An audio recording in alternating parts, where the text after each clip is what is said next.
Hello all. I apologize about the delay in getting out these videos, but the guys have been working on other projects, so not much has been going on in the build, but I've been here cleaning up the site and working on utilities and trying my best to get this system permitted.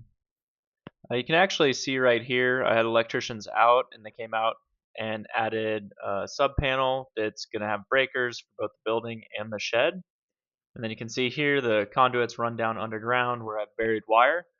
This trenched over, heads out, kind of jumps over the water line, and then runs out to the shed. And then that loop of wire you see is ready to run to the house when the time comes for that. Now, a lot of stress and time has come from trying to get this system permitted. So I'm going to kind of list out some issues and thoughts I have, and then I'll go into detail on each of them. So I sort of expected the system to be turnkey, and it's not quite according to the code. So first thing is there's some module wires that are exposed that I need to come up with a fix for. I haven't quite worked on that yet. Then I need some grounding wire sizes on the one-line diagram. We'll dig into where's that. And this got me overall to thinking about what should I expect for documentation. And this is a $70,000 system I bought. Not sure if I'm totally happy with the nature of the documentation that came with it, so I'll throw up some pictures of that and we can talk through that. Here's a photo of the wire coming from the bottom row of modules into the cable tray that runs across, then ultimately back to the inverters. Now, according to the NEC, it sounds like because this cable is over 50 volts, it needs to be guarded against accidentally grabbing. So the inspector won't pass this unless I find some way to shield this wire. So not exactly sure how I'm going to go about this, but I think I need to buy some expanded metal and then clamp it to the cable rail below, and then there's some of the racking up above that I can tie it into, and that should work for here. It's kind of a small thing I would have expected to just be up to code when I bought the system. Now, one of the things the inspector has been talking about is the grounding system. It seems like a lot of racking is UL listed, which is what the inspector currently is wanting. Right here you can see that actually each module has a little grounding lug with a grounding wire that's installed by SolarSet that runs through this cable tray. This would be grounding each of the modules, and there's the same for the top strings of modules. It goes down into this raceway, comes up, drops down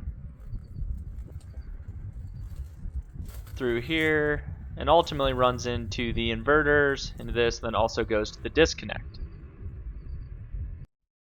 Here's a photo of the disconnect on the right of one of the battery cabinets.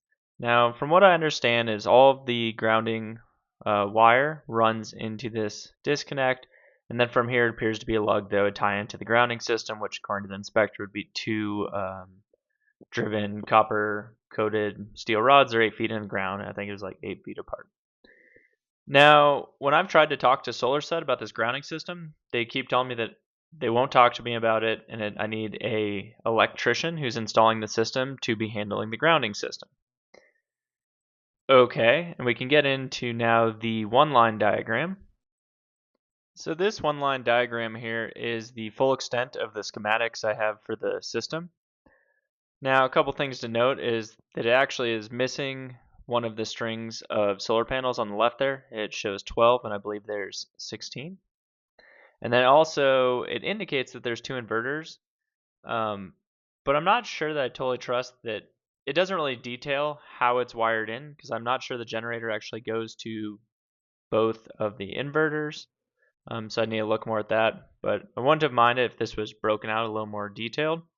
But you can actually see the grounding wire shows kind of the grounding system here to a ground rod, and the inspector simply wants the number, the gauge of that grounding wire to be listed on this diagram. I've asked SolarSet to add that, and they will not, saying I need to talk to the installing electrician.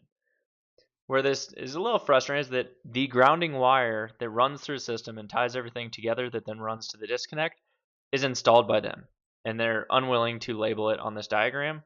And it does feel a little weird to me to go in and like open up the PDF and however I do it, add some text showing what the size of the wire is here. So I guess what I would have expected here is that they could provide a code compliant grounding system, which I believe would most likely work in all of the states that follow the NEC. Might change, I guess, depending on which version the state follows, but I wouldn't expect it to be a big issue to do that. But it's not something that comes with here, with this system I bought. Now, I'm clearly not an electrician, so I'm not sure exactly what a reasonable expectation here is around how turnkey the system should be. So I guess if anyone out there watching this video is and knows kind of what a reasonable expectation is here, I'd love to hear from you in the comments. Now, kind of going through this system and getting the permitting, working on that, it's made me start to think what should I have expected for documentation on the system, and I might have asked more about this before I bought the system. But I bought a bunch of industrial CNC machines in the past, and I usually get access to schematics so I can work on the cabinets, electrics, and all the pneumatics and whatnot on them. Where in here, that one line diagram does a pretty poor job of detailing the overall system layout, especially if I had to work on it. I have to pretty much trace the wires.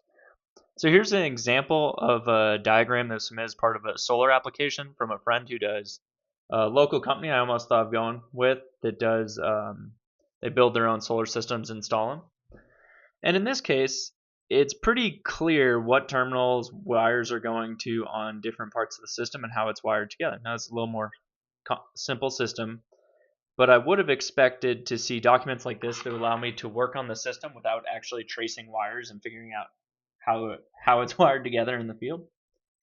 So now this is something where I'm hoping people out there can help me understand. Am I expecting too much, or is this what I should expect when I spend this much on a solar system?